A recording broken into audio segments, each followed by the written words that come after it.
Bueno, aquí acaba el texto, comenta Abel Espinosa. Y ahora, a partir del texto anterior, responde las siguientes preguntas.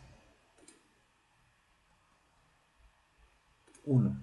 La historia de México se diferencia de la historia de otros países, sobre todo por ser más interesante, sugestiva, anticlerical, violenta.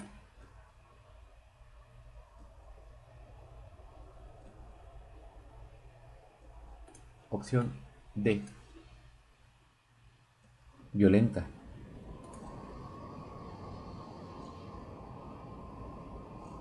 2. La Revolución Cubana es similar a qué movimiento bélico de nuestro país.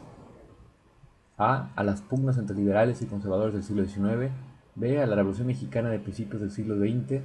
C. A las luchas de los cristeros contra Calles. D. A todas las opciones anteriores. Bueno, la Revolución Cubana es similar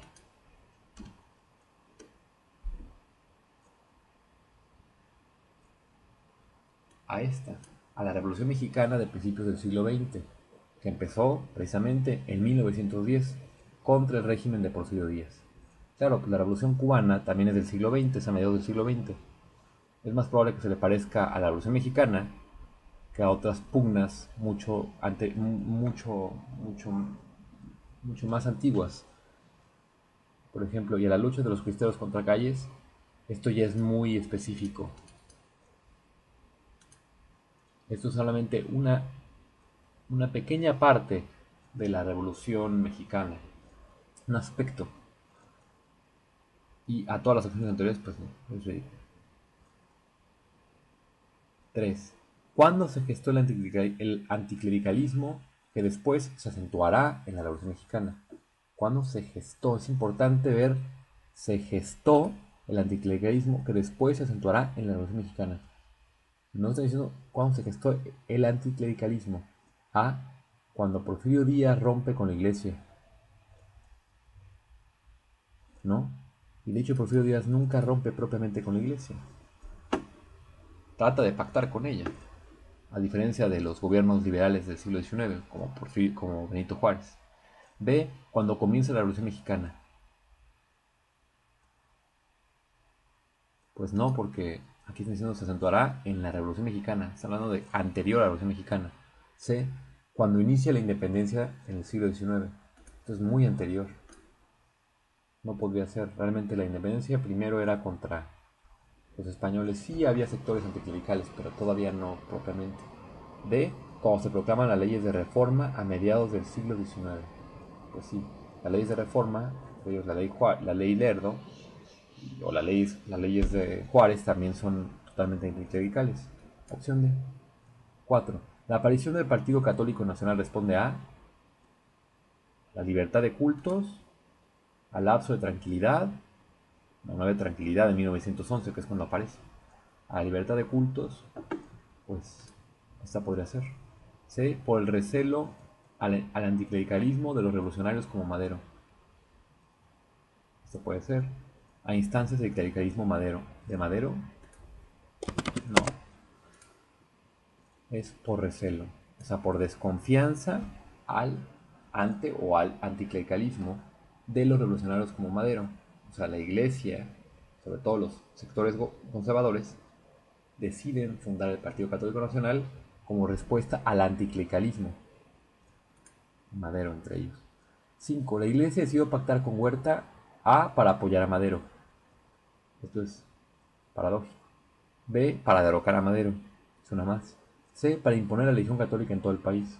También suena. D. Para derrocar a los otros bandos conservadores del antiguo régimen de Porfirio Díaz. Pues no.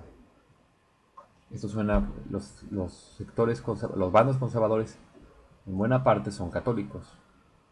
Entonces en todo caso es entre la B y la C. Pero realmente fue para derrocar a Madero. Ya estos son alcances mucho más poderosos. 6.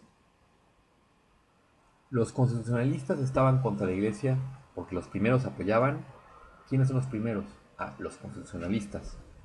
Es importante manejar bien ese tipo de información.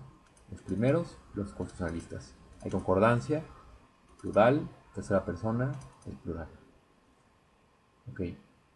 porque los primeros apoyaban ideas anticlericales, ideas clericales, ideas del porfiriato, ideas huelguistas, ¿no? Pues la Constitución mexicana, la que está firmada por Venustiano Carranza en 1917, pues es predominantemente anticlerical, porque separa perfectamente a la Iglesia y al Estado. Entonces, es la opción A.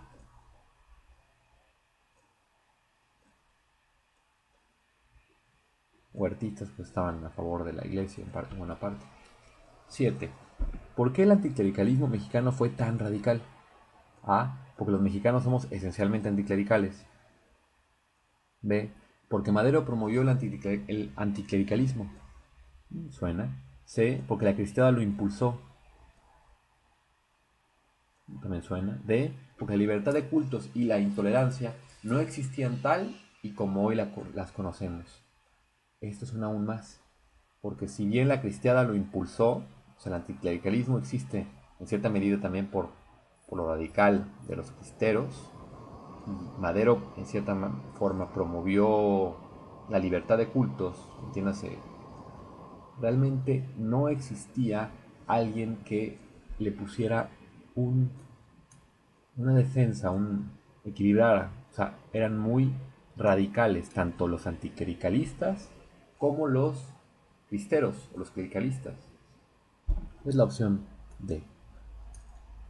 Da con el tiempo, sobre todo en tiempos de Lázaro Cárdenas y posteriores, la libertad de cultos ya es más una realidad, pero antes no lo era. O será clerical o será anticlerical.